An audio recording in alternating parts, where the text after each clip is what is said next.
చాలామంది ఏంటంటే స్కూల్ వయసులో ప్రైవేట్ స్కూల్ అయినా గవర్నమెంట్ స్కూల్ అయినా కానీ యాక్టివ్గా ఏదో ఒక ఆట ఆడుకుంటాం కాబట్టి బరువు పెరగకుండా ఆరోగ్యంగా ఉంటున్నారు.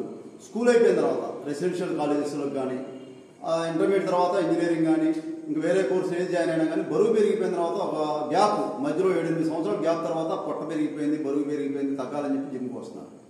వాళ్ళంటే చిన్నప్పుడు చేసిన ఎక్సర్సైజ్లే చేద్దాం, చిన్నప్పుడు చేసిన ఎక్సర్సైజ్లే కంటిన్యూ చేద్దామని చెప్పి ట్రై చేస్తున్నారు. అది సాధ్యపడదు, ఎందుకంటే ఓవర్ వెయిట్ పెరిగిపోయినప్పుడు. అప్పుడు ఏం చేయాలంటే సింపుల్ ఎక్సర్సైజ్ 2 చెప్తున్నాను, దాన్ని ఫాలో అయితే పొట్ట తగ్గడానికి ఛాన్స్ ఉంటుంది. సింపుల్గా ఇట్లా కూర్చొని రిలాక్స్గా ఫోల్డెడ్ లెగ్స్ సెటప్ టైపు నీ బాడీలో కోఆర్డినేషన్ రిథమ్ ఉందో టెస్ట్ చేసుకోవడం కోసం అన్నమాట. సింపుల్గా వెనక్కి ఇట్లా రోల్ అవ్వాలి, బ్యాక్ బోన్ మీద వెన్నెముక మీద రోల్ అయ్యి సింపుల్గా ముందుకు రావడం అంతే. 1 2 3 4 5 6 7 8. బాడీ మొత్తం ఫ్రీగా ఉండాలి, జాయింట్స్ కానీ బాడీ కానీ. బ్రీతింగ్ బిగబట్టకూడదు ఈ ఎక్సర్సైజ్ చేసినప్పుడు. సింపుల్గా వెనక్కి వెళ్ళాలి, సింపుల్గా పైకి రావాలి. ఇది అయిపోయింది, ఇది ఈజీగా చేయగలుగుతున్నాం.